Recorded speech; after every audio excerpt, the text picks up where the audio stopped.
কত ছেলে দেখেন না, চোখের সামনে এক ওয়াক্ত নামাজ পড়ে না, জানেও না সে সে মানুষের বাচ্চা নাকি জানোয়ার, এটাও জানে না। হাইওয়ান কিনা না মানুষ বলতে পারে না। কে পাঠাইলো, কেন পাঠাইলো, কে সৃষ্টি করলো, কেন সৃষ্টি করলো, কি জন্য আসলো, কিচ্ছু জানে না, কিছুই জানে না। লক্ষ্য উদ্দেশ্যহীন, গন্তব্যহীন এক পাগল, মাতাল, ছাগল, যা মন চায় তাই করে, যা মন চায় তাই। এটা জিন্দিগি আর কি। এ তো লক্ষ্য উদ্দেশ্যহীন জীবন, জন্তু জানোয়ারের জীবন। মুসলমান তো তাকে বলে যার সুনির্দিষ্ট গন্তব্য জানা আছে। ইমানদারের গন্তব্য জানা আছে যে আমার গন্তব্য কোথায়, আমার এটা হায়াত, এরপরে আমার মৃত্যু, কবর, এরপরে আমার হাসরের মাঠ, এরপরে আমার মিজান, হিসাব, এরপরে আমার ফুলসেরাত, এরপরে আমার জান্নাত। আমার টার্গেট জানা আছে, আমার গন্তব্য জানা আছে। আমি থামবো সেদিন, জান্নাতে যাব যেদিন। আমার টেনশন দূর হবে সেদিন, আমি জান্নাতে ঢুকবো যেদিন। ওয়াকালু আলহামদুলিল্লাহিল্লাযী আযহাবা আন্নাল হাযান। কোরআনুল কারীমের মধ্যে আছে, আল্লাহ তাআলা বলেন, জান্নাতি বান্দা জান্নাতে ঢুকে বলবে, আল্লাহ আপনার প্রশংসা করছি, আজকেই আমার চিন্তা পেরেশানি জীবনের তরে শেষ হলো। আজ আমি জান্নাতে ঢুকি, এবার আমি নিশ্চিন্ত হলাম, নিশ্চিন্ত হলাম, আর কোনোদিন এই জান্নাত থেকে বের হতে হবে না। আল্লাহ তাআলা বলেন, আর কখনোই এখান থেকে বের হইতে হবে না। খালিদিনা ফিহা আবাদা, চিরস্থায়ী। চলেন বাপ, এই জন্য বললাম নিজেদের ছেলে, নিজেদের মেয়ে, নিজেরাও ইনসাফের সাথে ভাইবেন যে আপনি আখিরাত চিনেন কিনা।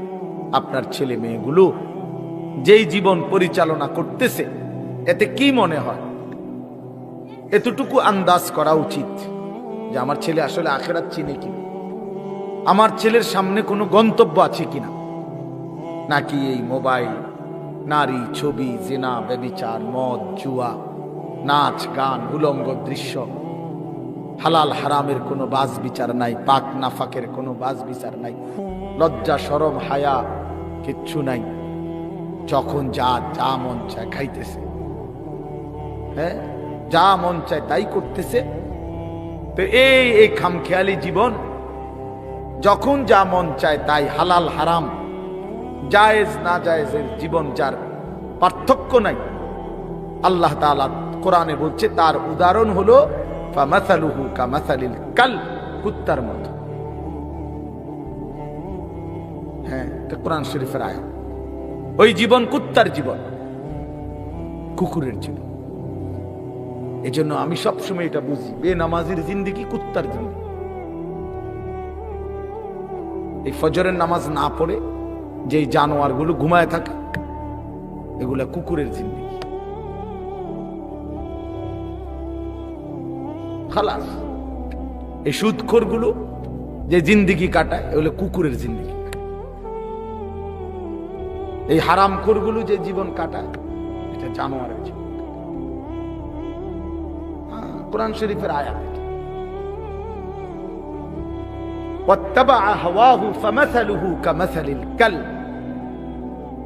আল্লাহ বলছে মনের ইচ্ছা মতো যে চলে, আল্লাহর হুকুমের পরোয়া করে না, হালাল হারাম এর পার্থক্য যে মানে না, আল্লাহ বলছে তার উদাহরণ কামাসালিল কাল, কুত্তার মতো, কুকুরের মতো। ইন তাহমিল আলাইহি ইয়ালহাস আও তাতরুকহু ইয়ালহাস। আল্লাহ বলছে কুকুরের স্বভাব, দৌড়ানি দিলেও জিহ্বা লম্বা করে হাঁফায়, ছেড়ে দিল দাঁড়ায়া দাঁড়ায়া জিহ্বা লম্বা করে হাঁফায়, জিহ্বা লম্বা করে হাঁফায়, এমন করে। এ কুকুরের স্বভাব। পেলেও অতৃপ্ত, না পেলেও অতৃপ্ত, থাকলেও অশান্তি, না থাকলেও, কারণ হারাম করছে, নাফরমান যে, আল্লাহর অবাধ্য যে, পাক নাফাক, হালাল হারাম যার কাছে সুদ আর ব্যবসা একই রকম মনে হয়, সে কি মানুষ নাকি? যার কাছে আপন বউ পরের মহিলা সমান মনে হয়, নিজের বউও দেখে, মানুষের বেডিও দেখে, তো তার কাছে কি কোনো হালাল হারামের পার্থক্য আছে কি? তো সে জানোয়ার না তো জানোয়ার কি? সে জানোয়ার না তো জানোয়ারটা কে? তাই বলে, ইনসাফের কথা বলে, নাহলে বিচারে কর কি কয়। এজন্য এটা সবসময় মনে রাখবেন, জওয়ান হন আর বুড়া হন, আমি হই আর আপনি হন, হালাল হারামের পার্থক্য যার মধ্যে নাই, কুকুরের মধ্যে কোনো হালাল হারামের পার্থক্য নেই, কুকুরের মধ্যে পাক নাফাকের কিছু নেই, কারণ যেহেতু সে জানোয়ার। কিন্তু মানুষ যে ইনসান, তার সৃষ্টিগত সত্তার মধ্যে হালাল হারামের অনুভূতি থাকতে হবে। মুসলমান তাকেই বলবে যার মধ্যে জায়েজ না জায়েজের পার্থক্য আছে, হালাল হারামের অনুভূতি আছে, পাক নাফাকের অনুভূতি আছে। কোরআনুল কারীমে আল্লাহ তাআলা এটা বলছেন। এজন্য নবীজি বলছেন, আল হালালু বাইয়িন ওয়াল হারামু বাইয়িন। যেটা হালাল এটা স্পষ্ট, যেটা হারাম এটাও স্পষ্ট। নবীজি বলেন, আমি অন্ধকারে রেখে যাই নাই উম্মতকে, একটা সেকেন্ডের জন্য আমি আমার উম্মতকে আড়ালে রেখে যাই নাই, সবকিছু আমি স্পষ্ট বলেছি। হালাল গুলোও পরিষ্কার করে দিছি, হারাম যা তাও স্পষ্ট করে দিয়েছি। 24 ঘন্টার যাবতীয় কর্মকাণ্ড আমি আল্লাহ স্পষ্ট করে দিয়েছি। ওই দেখেন, ওই অপদার্থ ছেলেটার দিকে দেখেন, এক নজরে মোবাইলের দিকে তাকায় রয়েছে, কারে বলে কি ওয়াজ করে এর কোন খবর। এটা ধরে রাখছে মোবাইল, এক নজর একদিকে খালা। এবার ওয়াজ হয়, কারে বলে কি বলে, আমার এত কিছু দরকার কি, আমি আর আমার মোবাইল। এই জিন্দেগি, এই ছেলে পেলেদের আকসারের জীবন এটা। 24 ঘন্টা পৃথিবীতে তার একটাই জিনিস, সেটা হলো একটা মোবাইল। এটাই তার মা, এটাই তার বাবা, এটাই তার আত্মীয়, এটাই তার স্বজন। মোবাইলেই হাসে, মোবাইলেই কাঁদে, মোবাইলেই আবেগ, মোবাইলেই অনুভূতি, সব কিছু জীবনের মোবাইলটা। কোত্থেকে আসলো, কে বানাইলো, কে সৃষ্টি করলো, কেন পাঠাইলো, কে আমারে বানাইলো, আমি কোত্থেকে আসলাম, কেন রাত হয়, কেন দিন হয়, আমার কোনো দায়িত্ব আছে কিনা আমার আল্লাহর পক্ষ থেকে, কিচ্ছুর কোনো সামান্যতম বুঝ বুদ্ধি আকল দিমাগ কিচ্ছু না। 365 দিন, এক বছরে কোনো দিন নামাজ পড়ে না, তারও কিছু মনে পড়ে না, কেউ তারে মনে করাইও দেয় না। কই তার বাপ কেডা, তার মা কে, কেউ একটু বলেও না যে কিরে বাপ, তুমি যে এক ওয়াক্ত নামাজ পড়ো না, তুমি মুসলমানের বাচ্চা হইলা কেন, তুমি মানুষের বাচ্চা হইলা কেন। তার মা একটাবার বলে না, মা এ কেমন, সন্তানই কেমন। আমার খুব আফসোস লাগে, এটা খুব আফসোস। মাঝে মাঝে মনটা চায় যে কি আসলে কি মুসলমান হইল কেমন, বাপে কেমন, সন্তানই কেমন, মাই কেমন, মেয়েটাই কেমন। কেউ পর্দা করে না, মাও বেপর্দা, মেয়েও বেপর্দা। বাপ ফুজি ছেলে মেয়ে সবাই মিলে টেলিভিশন চায়, একসাথে নাচ গান নর্তকের ছবি নাটক সিনেমা দেখতেছে। ছি ছি ছি ছি, কত নিকৃষ্ট মুসলমান, কত বেশরম বেহায়া নির্লজ্জ হইলে এত বড় বেশরম হইতে। আত্মমর্যাদা, আত্মসম্মান, লজ্জা যদি এক বিন্দু থাকতো, তাইলে তো বাবা জিজ্ঞেস করতো যে কিরে বাপ, তুই মুসলমানের ঘরে জন্ম নিয়া এক ওয়াক্ত নামাজ পড়ে না, তুই কেমনে রে আমি মুসলমানের সন্তান হইলি, তুই মুসলমানের ঘরে সন্তান হইলি কেমন। আরে এইটা তো আগে বোঝাপড়া করার বিষয় ছিল। তোর বিদেশ, তোর চাকরি, তোর দাখিল, তোর এসএসসি বেড়া এডি বাদ দে বেড়া, থো বেড়া এডি পরের কথা বেড়া, আগে তোর তুই মুসলমানের বাচ্চা কিনা আগে এটা বল বেটা। তোর নামাজের বোঝাপড়া কর আগে বেটা। কিসের তোর বিদেশ, আবার কিসের তোর দেশ? তোর চাকরি দিয়ে আমি করব কি? তোর ব্যবসা দিয়ে আমি করব কি? তোর উপার্জন খাইয়া আমি করব কি বেটা? তুই তো হারাম কর, তো নাফরমান। এতটুকু যদি বিবেক বাবার না থাকে, সেটা কেমন বাবা? এ কেমন অভিভাবক? এ কেমন মুসলমান মা বাবা যাদের হৃদয়ে এই কথা আসলো না? আপনার তো উচিত ছিল আগে এই বুঝাপড়া করা। আগে ছেলের সাথে এই বুঝাপড়া করেন। তুই মুসলমানের বাচ্চা কিনা আগে এটা বল। মুসলমানের বাচ্চা 16 বছরে এক ওয়াক্ত নামাজ ছাড়া থাকে কেমন? কথা বলেন, ইনসাফ কি বলে? ইনসাফের কথা বলেন, বিচারের কথা বলেন। ছেলেগুলোকে আপনারা এভাবে ছেড়ে দিলেন, আর তোমরা ছেলেরাও বাবা এভাবে নষ্ট হয়ে গেল। অনাদরে, অবহেলায় এমন সুন্দর জীবন, এমন সুন্দর যৌবন, শরীর, স্বাস্থ্য সব শেষ করে দিলাম। একবারও মনে পড়লো না তোমারও তো শেষ আছে বাপ। রাত যেমন ভোর হয়, দিন যেমন রাত হয়, তোমারও হায়াতও একদিন শেষ হয়। প্রতি ঘন্টা, মিনিট, সেকেন্ড যায় মানে তোমার হায়াত যায়, আমার হায়াত যায়, ঠিক না? তো আল্লাহ আমাদেরকে বুঝ দান করেন। এজন্য বাপ আমরা ভাবা উচিত, আমাদের এটা ফিকির করা উচিত। এ ছোটরাও, বড়রাও, মাঝ বয়সীরাও, এত লাগাম ছাড়া মানুষ হয় না।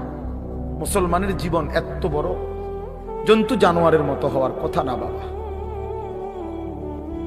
হ্যাঁ, গুনাহ হইতে পারে, গুনাহ আমারও আছে, আপনাদেরও আছে, গুনাহ হইতে পারে, হবে। সেটা হলো হুচট খাওয়া। মানে চলার পথে আমি 10 কিলো পথ হাঁটলাম, আমি 30 কিলো পথ গেছি এক জায়গা থেকে আরেক জায়গায়। তো এই চলার পথে হয়তো একবার আধবার পড়ে যাইতে পারি, পিছলা খাইতে পারি, ঠিক আছে, এটা হইতে পারে। কিন্তু আমি বুঝি 30 কিলোমিটার একেবারেই পড়ে রইলাম, পিছলা খাইয়া রইলাম। তাহলে ভুল আমার হইতে পারে, গুনাহ আমার হইতে পারে।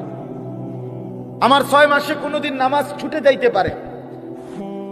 আমি জীবন চলার পথে কখনো কাউকে রাগ করতে পারি, গালি দিয়া লাইতে পারি। এটা তো হওয়া স্বাভাবিক, হইতে পারে। কিন্তু লাগাতার প্রতিদিন একরকম, এটা মুসলমান? কথা বুঝছেন কিনা আমার? আপনি বুঝি এখানে প্রত্যেকদিন মিশা কথা কইবেন, আপনি বুঝি প্রতিদিন সুদ খাইবেন, আপনি বুঝি প্রত্যেক দিন ওজনে কম দিবেন, এটা বুঝি মুসলমান? আপনি বুঝি একদিনও নামাজ পড়তেন না, আপনি বুঝি 365 দিনে কোনদিন ফজরের নামাজ পড়তেন না, এটা মুসলমান? তো এটা তো হুচট খাওয়া না, এটা তো গাদ্দারি, এটা তো ইচ্ছা করে ঠান্ডা মাথায় ধীরে সুস্থে ভেবে চিনতে আল্লাহর সাথে গাদ্দারি করতেছে, আল্লাহরে বুড়া আঙ্গুল দেখাইতেছে যে দেখো কইলা কেন সেজদা দিতাম, দিতাম না, চাই কিতা করতাম।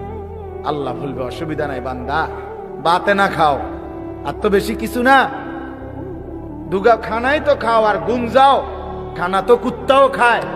তবে মনে রাখো কবরে আইসো, একটা লাথি দাও আমু ফেরেশতারে দিয়া, একটা লাথি, এক লাথিতে বুঝবা আমার নাফরমানির শাস্তি কি। কাল্লা সাউফা তা'লামুন সুম্মা কাল্লা সাউফা তা'লামুন। আল্লাহ বলে বান্দা কবরে আইসো, আমি বুঝায় দেব আমার নাফরমানির শাস্তিটা কি।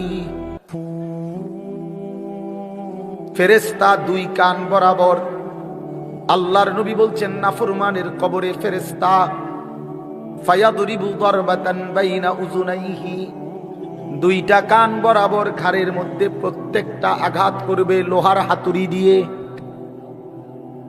ফায়াসিহু সাইহাতান, নাফরমান কবরে এত জোরে চিৎকার করবে, ইয়াসমাউহা মান ইয়ালিহি ইল্লা সাকালাইন।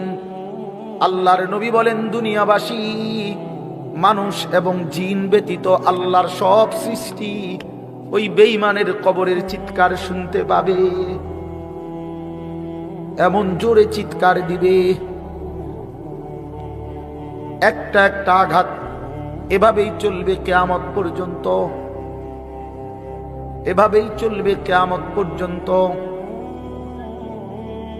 আল্লাহর নবী সাল্লাল্লাহু আলাইহি ওয়াসাল্লাম বলেন, নাফরমান পাপীকে যখন কবরে রাখা হবে, তিনটা প্রশ্নের উত্তর যখন নাফরমান দিতে পারবে না, সাথে সাথে কবর তারে এত জোরে একটা চাপ দিবে, একটা চাপ দিয়া ডান পাশের মাটি বাম দিকে, বাম দিকের মাটি ডান পাশে চলে আসবে, হাত্তা তাখতালিফা আদলাউহু। আল্লাহর নবী বলেন, ডান পাশের পাঁজরের হাড্ডি ভাইঙ্গা বাম পাশে ঢুকে যাবে, বাম পাশের হাড্ডিগুলো ভাইঙ্গা ডান পাশে ঢুকে যাবে।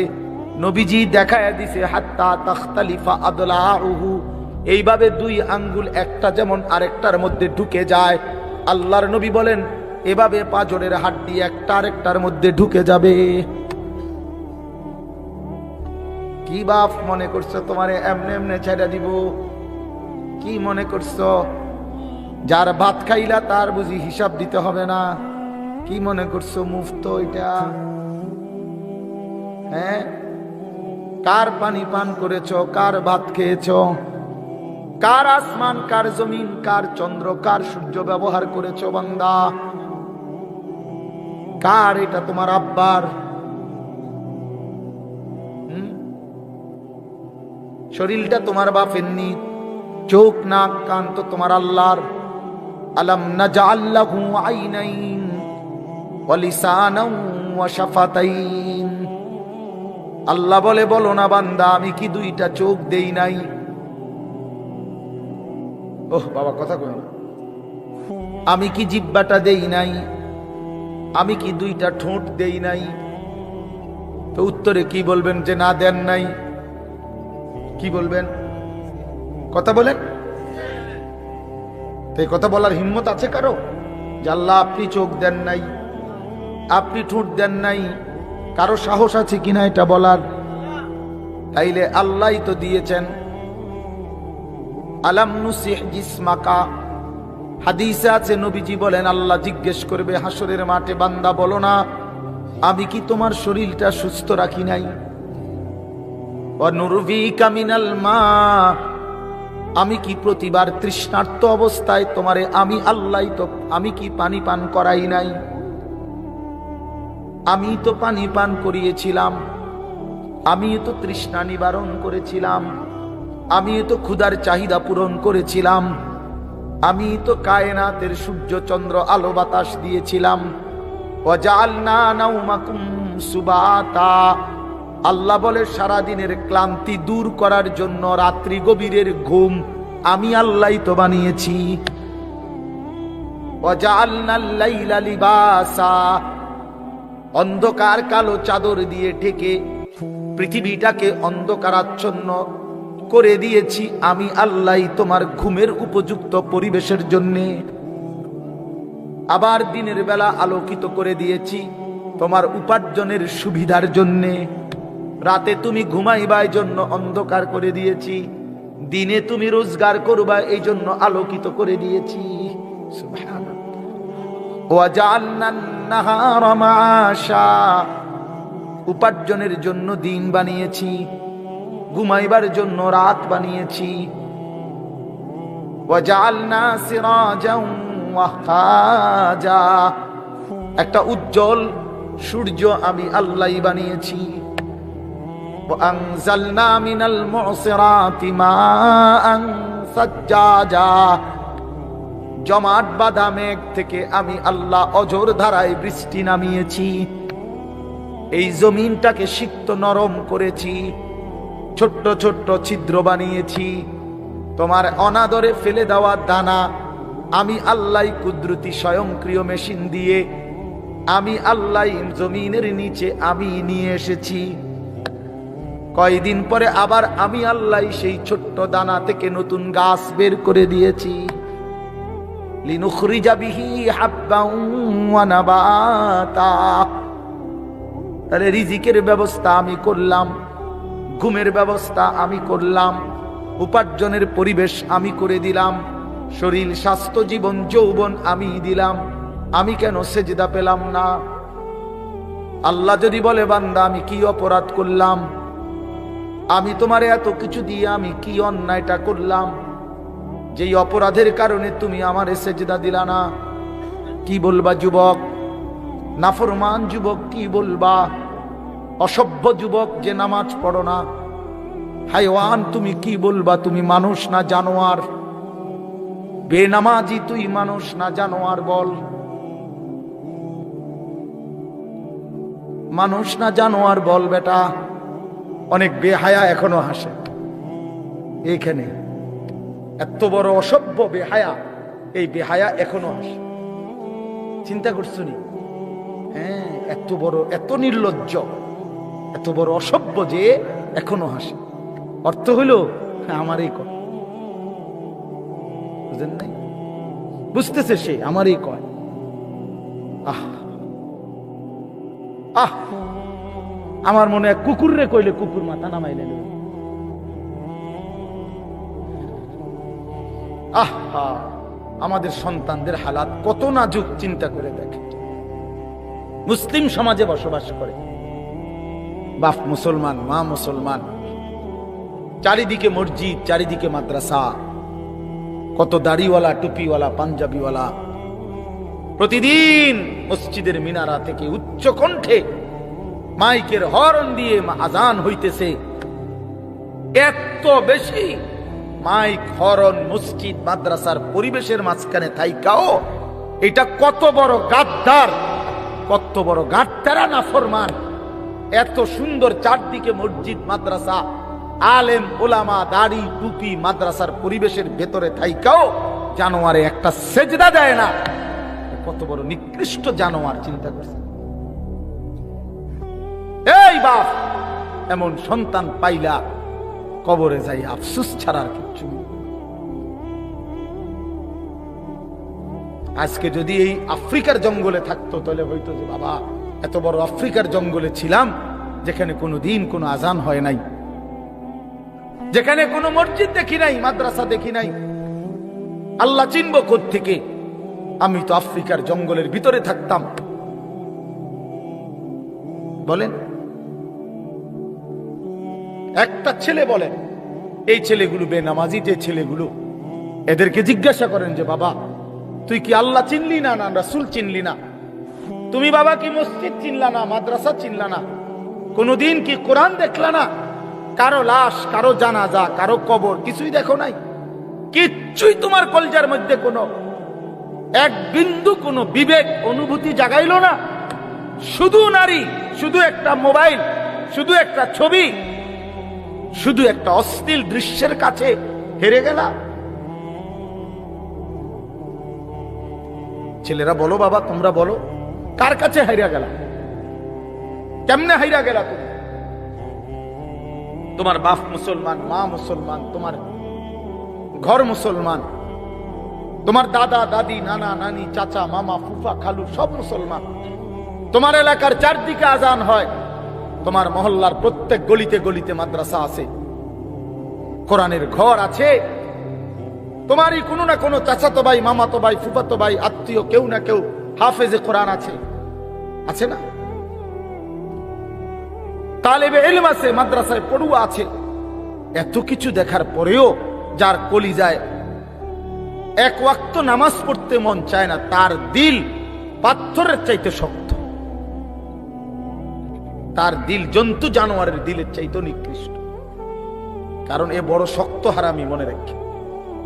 সে কিছুই মনে করে না আল্লাহকে, কিছুই মনে। এত মসজিদ মাদ্রাসা, এত নামাজ রোজার এত চিহ্ন দেখাও তে কয় আমি কিছুই বিশ্বাস করি না। আমি বিশ্বাস করি আমার জীবন হইল মোবাইল, আমার জীবন হইল নারী, আমার জীবনের অর্থ হইল ছবি, আমার জিন্দেগির মাকসাদ হইল উলঙ্গ ছবি দেখা, নর্তকী দেখা, জিনা ব্যভিচারের দৃশ্য দেখা, মদের আড্ডা, জুয়ার আড্ডা, নারীর আড্ডা, কোন অশ্লীল মেয়ের পিছনে জীবনটা শেষ করে দেওয়া। খালাস, আমি বুঝছি এটাই জীবন। কিসের মসজিদ, কিসের মাদ্রাসা, কিসের আল্লাহ, কিসের রাসূল, আমি এগুলা বুঝি না। এতটা উল্টে গেল কেন? এত বড় লানত হলো কেন? বলেন বাবা, অতএব আপনাদের কাছে অনুরোধ করলাম, আপনারা আপনাদের বিবেককে নিয়ে ভাবেন। তোমরা ছেলেরাও বাবা রাগ হইও না, বুঝতে শিখো বাবা। কে ফিরাবে তোমাদেরকে? কে ফিরাবে? কে ফিরাবে? কে ফিরাবে বাপ? তোমরা কি কোনোদিন মরবা না? আজ যদি মৃত্যু হয়, এই বেনামাজি জিন্দেগি নিয়ে কেমনে কবরে যাইবা? ঠিক বা কেমনে? এই নাফরমানের জিন্দেগি নিয়ে কেমনে ঠিকবা? এই জন্য আমরা প্রত্যেকেই প্রস্তুতি নেই। যদি ভাবতে শিখি, বুঝি, সামান্য অনুভূতি জাগে, তাহলে এই অনুভূতিটাকে কাজে লাগাবার একটা বড় সুযোগ। পিছনের গুনাহ মাফ করে নতুন করে নিজেকে আল্লাহর ইবাদত, ঈমান, আমলের দ্বারা সজ্জিত করার একটা শ্রেষ্ঠতম সিজন, মৌসুম আসতেছে। সেটা হলো মাহে রমজান। মাহে রমজান বড় বেশি সুযোগ আসতেছে। আল্লাহ যদি দয়া করে হায়াত দেয়, তো পিছনের সব গুনাহ মাফ করিয়ে নতুন সাজে নিজেকে সজ্জিত করার, আখিরাতের রঙে রঙিন করার, জান্নাতের রঙে নিজেকে গড়ে তোলার এক শ্রেষ্ঠতম মাস মাহে রমজান। রমজান মানে অন্য কিছু, রমজান মানে ভিন্ন কিছু। রমজান মাসে মানে নিজেকে বদলানোর মাস। রমজান মানে নিজেকে পরিবর্তনের মাস। রমজান মানে নিজেকে আখিরাতের রঙে রঙিন করার মাস। রমজান মানে আল্লাহ তাআলার মহব্বতে, রাসূলুল্লাহ সাল্লাল্লাহু আলাইহি ওয়াসাল্লামের মহব্বতে ডুবে যাওয়ার মাস। এটা আমাদের সামনে। আল্লাহ আমাদের জন্য রমজানের হায়াত ভিক্ষা দান করেন। আল্লাহ যেন আমাদের সকলকে রমজান পর্যন্ত পৌঁছিয়ে দেন। এই আয়াত দেখেন, আল্লাহ তাআলা বলছেন, ইয়া আইয়ুহাল্লাযীনা আমানু, হে ঈমানদারগণ, কুতিবা আলাইকুমুস সিয়াম, তোমাদের উপরে রোজা ফরজ করা হলো, কামা কুতিবা আলাল্লাযীনা মিন ক্বাবলিকুম, যেমনটা ফরজ করা হয়েছিল তোমাদের পূর্ববর্তীগণের উপর, মানে পূর্বের ঈমানদার উম্মতদের উপর। কেন ফরজ করা হলো রোজা? উদ্দেশ্য কি? আমি আল্লাহর, লাআল্লাকুম তাত্তাকুন, যেন তোমরা মুত্তাকি হতে পারো। মুত্তাকি হইতে পারো, আল্লাহ ভীরু হইতে পারো। আর মুত্তাকি হলে কি লাভ হবে? উইদ্দাত লিল মুত্তাকিন, আল্লাহ বলে জান্নাত বানানোই হয়েছে মুত্তাকিদের জন্য। মুত্তাকি হবে তো জান্নাতি হবে, জান্নাতি হবে। এই আয়াতটার অল্প একটু কথা, আমি এই আয়াতটাই পড়ছি সূরা বাকারার 183 নম্বর আয়াত, দ্বিতীয় পারা, দ্বিতীয় সূরা। এটার উপর আর একটু কথা বললে আমার কথা শেষ। আমরা আমাদের যদি পরিবর্তন চাই, পরিবর্তনের সুযোগ মাহে রমজান। আমরা যদি আখিরাত সাজাইতে চাই, আমাদের জন্য শ্রেষ্ঠ সুযোগ মাহে রমজান। আমরা যদি ঘুরে দাঁড়াইতে চাই, আমাদের জন্য শ্রেষ্ঠ সুযোগ মাহে রমজান। মাহে রমজান, আল্লাহ নাফরমানির এই জিন্দেগি আমি ছেড়ে দেব, আপনার রঙে রঙিন হব, তাইলে শ্রেষ্ঠতম সুযোগ মাহে রমজান। মাহে রমজানের মধ্যে অসম্ভব শক্তি আছে, মাহে রমজানের মধ্যে অসম্ভব পাওয়ার আছে। আল্লাহ বলছে, রমজানে বান্দা আইসো আমার কাছে, রাত দিন 24 ঘন্টা আমি আল্লাহ জাহান্নাম থেকে মুক্তি দিতে থাকবো। ওতাখাউ মিনান নার, জাহান্নাম থেকে মুক্তি দেব, সারা রাত মুক্তি দেব, সারা দিন মুক্তি দেব। রমজানের প্রতি ঘন্টা, প্রতি মিনিট, প্রতি সেকেন্ড হীরা মণি মুক্তা জহরতের চাইতেও কোটি গুণ বেশি দাম, কোটি গুণ বেশি দাম। আল্লাহ তাআলা সেই মহিমান্বিত রমজান আমাদের সামনে আনতেছেন। আর মাত্র 18-19 দিনও বাকি নাই। এই অল্প কয়টা দিন বাবা, আমাদের উচিত রমজানের জন্য অধীর আগ্রহে, মহব্বতের সাথে আল্লাহর কাছে হায়াত ভিক্ষা চাওয়া, যে আল্লাহ এত কাছে আইনা মৃত্যু দিয়েন না, কবরে নিয়েন না, আর কয়টা দিন হায়াত দেন, রমজান পর্যন্ত পৌঁছিয়ে দেন। আল্লাহুম্মা বারিক লানা ফি রাজাব ওয়া শাবান ওয়া বাল্লিগনা রমাদান। আল্লাহ তাআলা বলেন, ইয়া আইয়ুহাল্লাযীনা আমানু। দেখেন, এই একটি আয়াতে আল্লাহ 4টা কথা বলছে। একটা হলো, হে ঈমানদারগণ। 2 নাম্বার হলো, তোমাদের উপরে রোজা ফরজ করা হলো। 3 নাম্বার হলো, যেমনটা ফরজ করা হয়েছিল পূর্ববর্তীদের উপরে। 4 নাম্বার হলো যেন তোমরা মুত্তাকি হতে পারো। কয়টা কথা হলো? এই 4টা কথার আমি 4টা আলগা সংক্ষিপ্ত একটু ব্যাখ্যা বলি। 1 নাম্বার হলো, হে ঈমানদারগণ, এটা আল্লাহ আমাদেরকে ডাক দিয়েছেন। তাফসীরের মধ্যে আছে আদম আলাইহিস সালাম থেকে নিয়ে আমাদের নবী পর্যন্ত, ইতিপূর্বে আমাদের নবীর আগে যত নবী পৃথিবীতে আল্লাহ পাঠাইছেন, ওই নবীদের উপরে যারা ঈমান আনছিল, ওই নবীদের আমলে তাদের কাউকে কোনোদিন আল্লাহ তাআলা এই শব্দ দিয়ে হে ঈমানদারগণ, ইয়া আইয়ুহাল্লাযীনা আমানু বলে ডাক দেন নাই। আগে সর্বপ্রথম আমাদের নবী, আখিরি নবী, আল্লাহর বন্ধু, আমাদের নবীর ভালোবাসায় আল্লাহ তাআলা বলছে, বন্ধু, বিগত কোন নবীর ঈমানদার উম্মতকে আমি যেই শব্দে ডাকি নাই, এই প্রথম আপনার ভালোবাসায় আপনার ঈমানদার উম্মতকে আমি ইয়া আইয়ুহাল্লাযীনা আমানু এই নতুন শব্দে ডাক দিলাম। হে ঈমানদারগণ, হে ঈমানদার, তোমরা আমার। তাফসীর ইবনে কাসিরের মধ্যে আছে, যে ঈমানদার সে আল্লাহর বন্ধু, যে মুমিন সে কার বন্ধু? আল্লাহর বন্ধু। আল্লাহর বন্ধু, মুমিনের বন্ধু আল্লাহ, আল্লাহর বন্ধু মুমিন, আল্লাহর বন্ধু মুমিন। এই জন্য তাফসীরে লিখছে, হে ঈমানদারগণ, এই কথার আরেকটা তরজমা এটা, হে আমার বন্ধুগণ। আল্লাহ যেন ডাক দিয়া বলছে, হে আমার বন্ধুগণ, তোমরা আমার বন্ধু, তোমরা আমার। আমি বানাইছি বহু জনেরে, তোমরা বানাইছি আমার জন্য, আমার জন্য। তোমরা আমার, তোমরা আমারে মেনে নিয়েছ, তোমরা আমার কালেমা পড়েছ, তোমরা আমার রাসূলকে মেনে নিয়েছ, অতএব তোমরা আমার। তোমাদের কালেমা লা ইলাহা ইল্লাল্লাহ মুহাম্মাদুর রাসূলুল্লাহ, এটা আমি গ্রহণ করলাম, গ্রহণ করে আমি নিলাম, এই জন্যই আমি তোমাদেরকে ডাক দিলাম। তুমি বলছো আমি এনে ভর্তি অমুক। ওই যে আমারে মোহাম্মদে বলছে, তার ছোট ভাই হাফেজ মুশাররফ কয়, আমার আজকে বললো যে হুজুর ভর্তি করামু আপনার মাদ্রাসায়, তো কি কোন সময় আমু, ফরম নিয়ম কানুন কি? আমি এত কথা তোমার দরকার কি? হয়তো ভর্তি হইব, সারছে তো আর কি। তার মানে আমি বলতে চাইছি, তারে কি বুঝাইলাম, তোমার এত নিয়ম কানুনের দরকার কি? আমি তারে নিলাম, খালাস, আমি ভর্তি নিলাম। তাইলে অর্থ হইল, আল্লাহ তাআলা বলছেন, বান্দা তোমার কালেমা আমি নিলাম, তোমার ঈমান আমি নিলাম, এই জন্য আমি তোমার মুমিন বলে ডাক দিলাম। আল্লাহ কাউকে নিজের করে ডাক দেওয়া, খোদার কসম, এটা তার জীবনের সবচেয়ে বড় পাওয়া। যদি দিল থাকতো তাইলে আমরা বুঝতাম। এক এমপি সাহেব যদি কারো নাম নেয়, এক মন্ত্রী সাহেব কারো নাম নেয়, আর তারে যদি কেউ আইয়া কয়, আজকে তো মন্ত্রী সাহেবের কাছে গেছিলাম আর উনি তোমার নাম নিছে, তোমার কথা ভালো কইছে, বাবা হেতে বেটা তো মানে ঠেঙ্গালগি দিয়ে আইতে লাগবে। হ্যাঁ, বাইতে ইয়া ঘরে বেড়িয়ে কথাবার্তা সাবধান কও, আগের মতো নাই। যেরুম মনে করছে এরুম না, কি কিছে মন্ত্রী সাহেব আজকেও আমার নাম রয়েছে, জিঙ্গাও,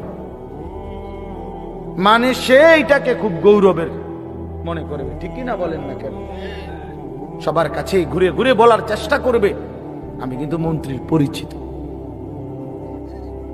হাদিসের মধ্যে আছে, এক সাহাবী উবাই ইবনে কাব রাদিয়াল্লাহু তাআলা আনহু, সাহাবীদের মধ্যে নবীজির সবচেয়ে সুন্দর কোরআন শরীফ পড়তেন যিনি, ওনার নাম হলো উবাই ইবনে কাব। তো এই উনি, নবীজি একদিন উনাকে বলছেন, এই সাহাবীকে, যে উবাই এদিকে আসো, তুমি আমারে কোরআন শরীফ পড়ে শোনাও, বুঝছেননি? তখন ওই সাহাবী একটু লজ্জিত হয়ে বলতেছি, ইয়া রাসূলুল্লাহ, আমি আপনার সামনে কোরআন পড়বো, অথচ কোরআন তো আমরা আপনার থেকেই শুনি, কোরআন আপনার উপরেই নাজিল হয়, আমি কোন সাহসে আপনার সামনে কোরআন পড়ি? তো নবীজি বললেন, শুনো, মহান আল্লাহ পাক রব্বুল আলামিন জিব্রাইল পাঠাইয়া তোমার নাম নিয়া বলছে তোমার কাছ থেকে আমি কোরআন শুনতে। এই আমরা স্পষ্ট হাদিসে পড়ছি, বিশ্বাস করেন। এই সাহাবী এটা শুই না 3 বার জিজ্ঞাসা করছে নবীজিরে, আওয়াসাম্মানি আল্লাহ, ইয়া রাসূলুল্লাহ বললেন কি, আমার আল্লাহ আমার নাম নিছে? আমার নাম? আর কোন কি আপনি? নবীজি বলল, হ তোমার নামে তো দিছে। উনি আবার জিজ্ঞাসা করছে, ইয়া রাসূলুল্লাহ সত্যি বলছেন আমার নাম নিয়েছেন আল্লাহ? বলছে, হ তোমার নাম। আবার জিজ্ঞাসা করছেন। হাদিসের স্পষ্ট শব্দ আছে, 3 বারের পরে এই সাহাবী খুশিতে আনন্দে চিৎকার করে কাঁদতে শুরু করছে আর বলতেছি, ইয়া রাসূলুল্লাহ, এক গোলামের কি পরিমাণ সৌভাগ্য, তার মুনিব তার নাম নিয়েছে। তো আমরা আমাদের কালেমার কি পরিমাণ সৌভাগ্য, আমরা একবার বলেছি কালেমা, আল্লাহ আমাদেরকে ডাক দিছে, ইয়া আইয়ুহাল্লাযীনা আমানু, হে আমার কালেমা ওয়ালারা, তোমরা আমার, তোমরা আমার, আমি তোমাদের ঈমান নিলাম, আমি তোমাদেরকে ডাক দিলাম। এক মুমিনের কি পরিমাণ খুশি হওয়া উচিত আপনি শোনেন। 29 নম্বর পারায় একটা সূরা আছে, সূরা মুরসালাত। এই যে এর আগে একটা সূরা আছে, সূরা দাহর, কুরআনুল কারীমের 76 নম্বর সূরা, 2 পৃষ্ঠাওয়ালা ছোট সূরা। এই সূরাটার মধ্যে জান্নাতের বর্ণনা সবচেয়ে সুন্দর, মানে জান্নাতের বর্ণনা হৃদয় কারা এই সূরাতে আছে। এই সূরাটা যেদিন নবীজির উপরে নাজিল হয়েছে, সেদিন নবীজির সামনে একজন কালো রঙের সাহাবী বসা ছিলেন। ওয়া ইনদাহু রাজুলুন আসওয়াদ, কালো একজন রঙের সাহাবী বসা ছিল, উনি বসা ছিলেন। এই সময় এই সূরাটা নাজিল হয়েছে, নবীজি উনাগরে শুনাইছে সূরাটা। তো এই সূরার মধ্যে জান্নাতের এমন হৃদয়গ্রাহী বর্ণনা। এই সাহাবীটা সামনে যিনি বসা কালো রঙের সহজ সরল সাহাবী, উনি এই সূরা এটা শুইনা জান্নাতের আশায় খুশিতে একটা চিৎকার দিছে। এক চিৎকারে হাদিসে আছে উনি ওইখানেই ইন্তেকাল করছে, এখানে। তখন আল্লাহর নবী বলেন, ওয়াল্লাহি লাকাদ আখরাজা নাফসা সাহিবিকুমুশ শাওকু ইলাল জান্নাহ। নবী বলেন, আল্লাহর কসম, জান্নাতের প্রবল আকাঙ্ক্ষায় তোমাদের বন্ধু জীবন দিয়ে দিল। নিকাল যায় দম তেরে কদমোं के नीचे, यही दिल की हसरत, यही दिल की आरज़ू है। এটা উর্দু শের আর কি, অর্থ হলো, হে প্রিয়তম, তোমার পায়ের নিচে জীবন দিলাম, জান দিয়ে দিলাম। আর এটাই ছিল আমার সারা জিন্দেগীর তামান্না, দিলের আকাঙ্ক্ষা, যে তোমার জন্য আমি জীবন দেব, আর সেটাই দিয়ে দিলাম। নিকাল যায় দম তেরে কদমোं के नीचे, তোমার কদমের নিচে আমার জান গেল।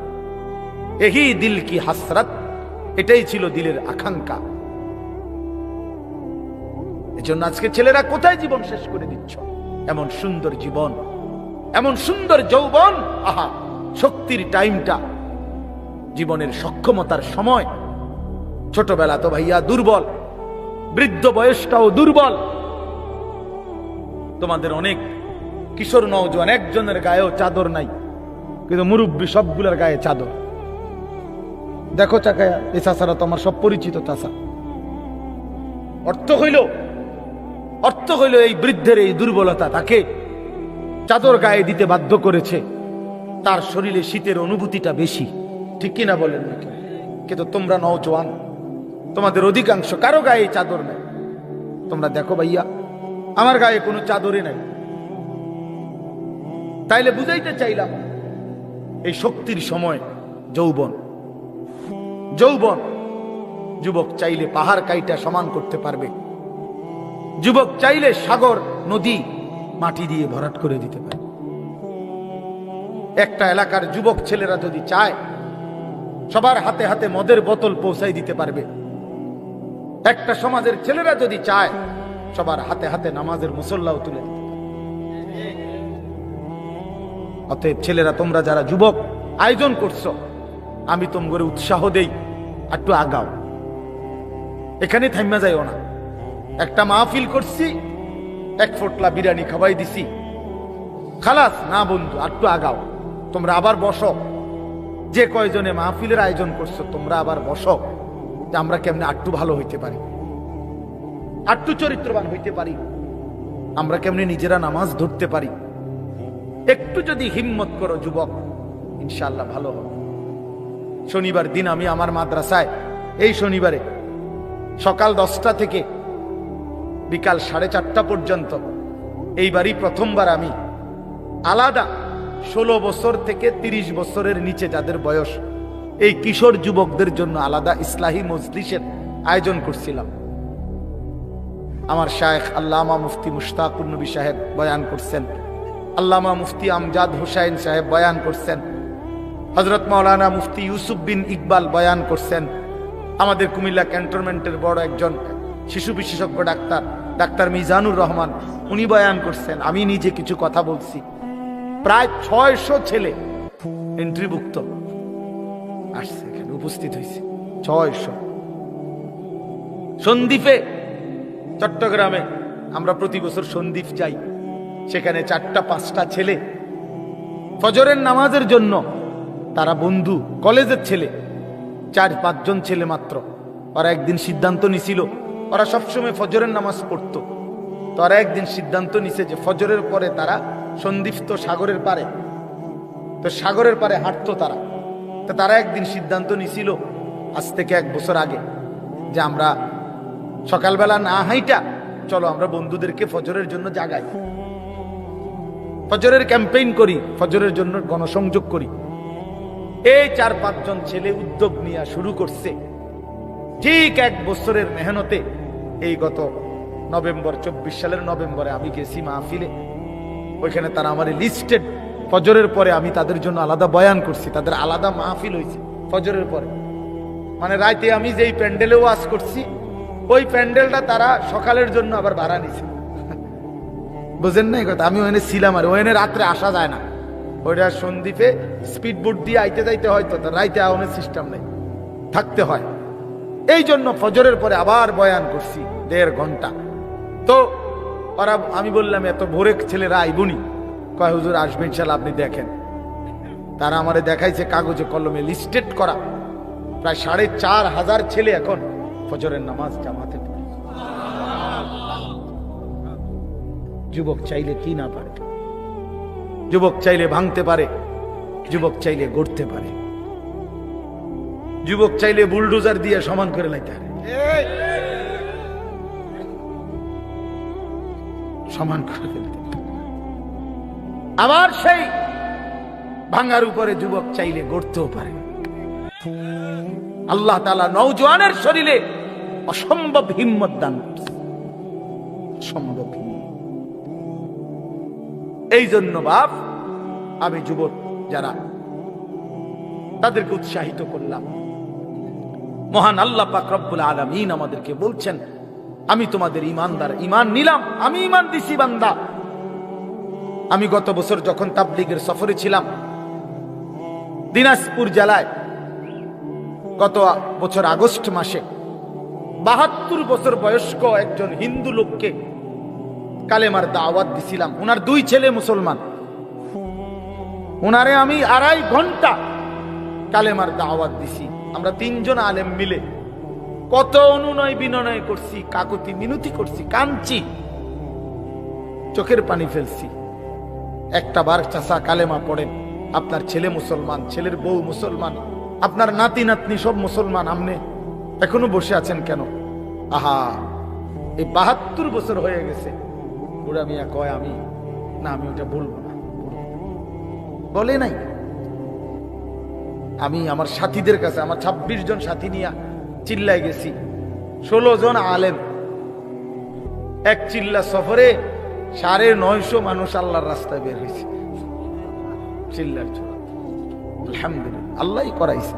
তো বলতেছিলাম, আমি সাথীদের কাছে এসে বলছিলাম যে দেখেন, 72 বছর বয়স হয়ে গেছে, এক আল্লাহর বান্দা, তার জবান দিয়া কোনোদিন তার মালিকের নামটা বের হয়। আমারে আপনারে আল্লাহ তাআলা কত বড় তৌফিক দিছে যে আমরা কত 1000 বার, 1,00,000 বার কালেমা লা ইলাহা ইল্লাল্লাহ মুহাম্মাদুর রাসূলুল্লাহ, এটা যে আমরা পড়তে পারি, পড়তে পারছি, এই সৌভাগ্যের কৃতজ্ঞতা কি? এটা যদি আল্লাহ আমগো জবান দিয়ে কোনোদিন না বলাই তো, কথা বলে না বাপ, এই ছেলেরা মিয়া, এই আব্বা যারা নামাজ পড়ো না, আরে না ফরমান, তুই যদি হিন্দুর ঘরে জন্ম নিতি, তুই যদি ইহুদির ঘরে জন্ম নিতি, তুই যদি খ্রিস্টানের ঘরে জন্ম নিতি, বেটা কি হতো জীবন? যদি কোনোদিন কালেমার আহ্বান না শুনতা। তুমি তো মুসলমানের ঘরে জন্ম নিয়া এভাবে ইমানকে ফেলে দিলা, মুসলমানের ঘরে জন্ম নিয়ে এভাবে নামাজকে প্রত্যাখ্যান করলা। ছি ছি ছি, তোমারে দেখে তো হিন্দুও হাসবে, তোমারে দেখে তো ইহুদিও হাসবে, তোমারে দেখে তো খ্রিস্টানও হাসবে, যে দেখছো হয় নাকি শ্রেষ্ঠ জাতি, ওদের ধর্ম নাকি শ্রেষ্ঠ ধর্ম, ওদের ধর্ম কোরআন নাকি শ্রেষ্ঠ কিতাব, ওদের শ্রেষ্ঠ ধর্ম ওদেরই পছন্দ হয় না, ওদের শ্রেষ্ঠ কিতাব ওরাই পড়তে পারে না। তো এটা কিসের শ্রেষ্ঠ? কথা বলেন না। তাহলে আমি তো আমার ধর্মের অপমান, কথা বলেন না, আমি আমার ধর্মের অপমান না, আমি আমার কোরআনের অপমান। এজন্য তোমরা যারা বেনামাজি ছেলে, তোমরা ধর্মের অপমান। তোমাদের যাদের চুল বেঈমানের মতো, তোমরা মুসলমান ধর্মের অপমান। তোমরা, তোমাদের কারণে আমার ধর্ম লজ্জিত, তোমাদের কারণে ধর্ম বেইজ্জতি হয়েছে। তোমরা ইসলামকে অপমানিত করলা, আল্লাহকে অপমানিত করলা, আমার নবীর শ্রেষ্ঠতম 23 বছরের আদর্শকে তোমরা অপমানিত করলা। এই অপমানের বিচার আল্লাহ করবে, মনে রেখো, ছেড়ে দিবে না বাপ। আল্লাহ কোরআনে বলছে, বান্দা আমি 1 সেকেন্ড ছাড়বো না, আমি হিসাব নিব। তুমি আমারে কি মনে করছো বান্দা? বাদ্দুকে খাওয়াইছি দেখিয়া তুমি মনে করছো আমি মাতি না? হ্যাঁ, কিটা মনে করছো? এ পেশাব পায়খানার ভাত তুমি মনে করছো? আমি কিছুই বলবো না, কিছুই বলবো না। তুমি জানো না ফেরাউনকে শোয়াইছে কে? তুমি জানো না কারুনকে শোয়াই দিছে কে? তুমি জানো না নমরুদ সাদ্দাতকে নিশ্চিহ্ন করে দিয়েছে কে? তুমি শোনো নাই? তুমি আন্দাজ করো নাই আমি আল্লাহ কেমন? এই পৃথিবীর কত অবাধ্য জাতিকে আমি আল্লাহ ধ্বংস করে দিয়েছি, শোনো নাই? কই, গোটা পৃথিবীর সমস্ত আধুনিক প্রযুক্তি থাকার পরেও তো বাবা আমেরিকার ওই বেঈমানরা, ক্যালিফোর্নিয়ার লস অ্যাঞ্জেলস তাদের একটি স্টেট আগুনে দাবানলে পুরে ছাই হয়ে গেছে। লক্ষ লক্ষ কোটি কোটি মিলিয়ন বিলিয়ন ডলারের এক এক বিল্ডিং। আপনারা মুরব্বীরা মিলিয়ন বিলিয়ন ডলার কিতা এটি বুঝতেন না? কয়টা আপনি 1 মিলিয়ন বিলিয়ন ডলার কত টাকা? কমপক্ষে 300 টাকার বেশি। মানে আপনি এটি বুঝতেন না, টেহাইডি এটা বুঝতেন না। কথা বুঝছেন কিনা? হ্যাঁ, আমরা কিতাবে পড়ছি এক বুজুর্গকে, হ্যাঁ, একটা জিনিস দামি ওনার কাছে ছিল, তো ওনার কাছে বলছি এটা আপনি বিক্রি করে দেন। কত মূল্য? উনি বলছে 100 দিরহাম, 100 টাকা। তখন উনি যখন বিক্রি করে দিছে, ওনারে 100 দিরহাম দিছে। তো অন্য কেউ ওনারে পরে বলছে, হায় হায় জনাব, আপনি তো বহুত বড় ঠকছেন, মাত্র 100 টাকা দাম চাইলেন, এটার দাম তো আরো অনেক। তো উনি বলছেন, আল্লাহর কসম 100 টাকার উপরে, 100 দিরহামের উপরে কোনো সংখ্যা আছে? আমার তো এটা জানা নেই, আমার তো এর উপরে কিছু জানা নাই। আমার মেজো বোনের বিয়ে যখন হয়েছিল, মেজো বোন, আমি তখন প্রাইমারি শেষ করে মাদ্রাসায় ভর্তি হয়েছি। এই সময় আমার বোনের বিয়ে হয়েছে। তো বোন জামাই যখন ওই আগে ছোটবেলায় বিয়ের দিন বোন জামাই যখন আসছে, তখন শরবত খাওয়াইছি যে গেইটে নাকি, তখন কিছু টাকা দিতে হয় না, যে শরবত খাওয়ায় তারে। তো আমারে 100টা টাকা দিছে উনি প্রথম। তো এগুলা নাকি ওনার কাছে আরো টাকা ছিল, তো এগুলো ওই আর একটু সাফাসাফি করলে আরো দেয়, আরো কিছু দেয়, না মানলে আরো দেয়, এমনি এমনি নিয়ম ছিল। আমার 100 টাকা দিচ্ছে, আর এটা দেখে আমি একটা দৌড়ে আইয়া লাগছি। আমার পুরো মনে আছে, একেবারে কসম, আমার পুরো এখনো মনে হইলো আর এই কথাটা। আমার একেবারে আমার ভাই চাচাতো ভাইটাই বা অন্যরা এত দমকাইছে বেউকুফ, 100 টাকা লইয়া দৌড় দিয়া এলাইছ। আমি বলছি আমি তো আসলে এর চাইতে বেশি টাকা জীবনে আর দেখি নাই। তো বলতে চাইলাম হাজার হাজার কোটি কোটি মিলিয়ন ডলারের এই বাড়ি ভবন, এগুলো পৃথিবীর সর্বাধুনিক প্রযুক্তি দিয়ে, অত্যাধুনিক প্রযুক্তি থাকা সত্ত্বেও, আধুনিক সরঞ্জামাদি থাকার পরেও বাপ আল্লাহর দেওয়া আযাবে আগুনে যখন জ্বলছে, এই কয়দিন হইল কোন বেঈমানে 1 সেকেন্ডের জন্য আগুন নিভাইতে পারে নাই। 14,000 ফায়ার সার্ভিস কর্মী একসাথে আপনার পানি দিছে, আরো বাড়ে, আগুন আরো বাড়ছে। তার মানে বোঝা গেল বাবা, পৃথিবীর কারো শক্তি মূলত কোনো শক্তি না, আল্লাহর শক্তির সামনে, আল্লাহর ফয়সালার সামনে। আল্লাহ যদি ভালো রাখে তাইলেই ভালো থাকা। হ্যাঁ, আপনার টাকা তো আছে 1000 কোটি টাকা, কিন্তু আপনার ফেডে অসুখ, আপনি টেহা দিয়ে কিনবেন। আপনার টাকা তো আছে লক্ষ কোটি টাকা, কিন্তু আপনার তো ডায়াবেটিস, আপনি কিনবেন টাকা দিয়ে কি করবেন? আপনি 7,000 ধন হইলেও কি লাভ হবে আপনার? এই জন্য আমি অনুরোধ করছি, আমরা মুমিন, আল্লাহ আমাদেরকে বলছে এটাই কথা, তোমাদের উপরে আমি রোজা ফরজ করলাম, তোমরা আমার হুকুম মানো, তোমরা আমারে মানো বান্দা। রোজা মানে বিরত থাকা, সিয়াম মানে বিরত থাকা, তার মানে গুনাহ থেকে বাঁচো, হালাল বস্তু থেকে বাঁচো। আমি তোমাদেরকে হারাম তো হারামই, হারাম থেকে আবার ফিরাবো কেন? হারাম থেকে তো ফিরতে সারা বছরের জন্যই বলে দিছি। তো আমি রমজান মাসে তোমাদের 3টি হালাল খাবার হালাল ছিল, পানি হালাল ছিল, হালাল স্ত্রী হালাল ছিল।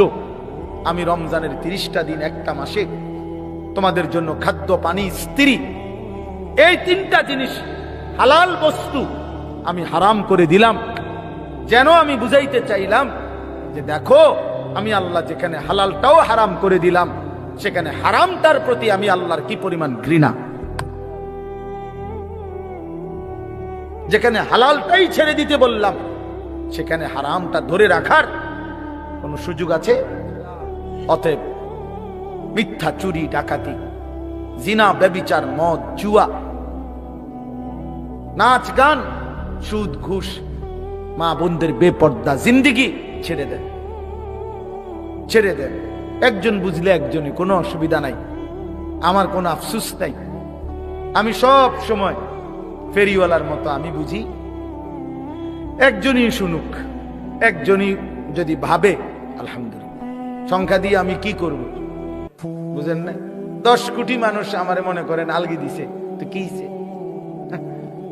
এটা আমার খবর রাজাব মা। বাংলাদেশের একেবারে মনে করেন 50 লাখ লোক আমার চিনে, তো কি সেটা আমার কবর রাজাব মা। তো আর কি, পরিচিতি, অপরিচিতি, জনপ্রিয়তা, এগুলো কোনো বিষয় না, এগুলো কোনো মুখ্য বিষয় নয়। বিষয় হলো আল্লাহর কাছে গ্রহণ হওয়া, আখিরাতের মুক্তি পাওয়া, জাহান্নাম থেকে মুক্তি পাওয়া। অতএব আজকে এতটুকুই মূল কথা। আমরা প্রত্যেকেই এটা ভাবি, আমরা মুমিন।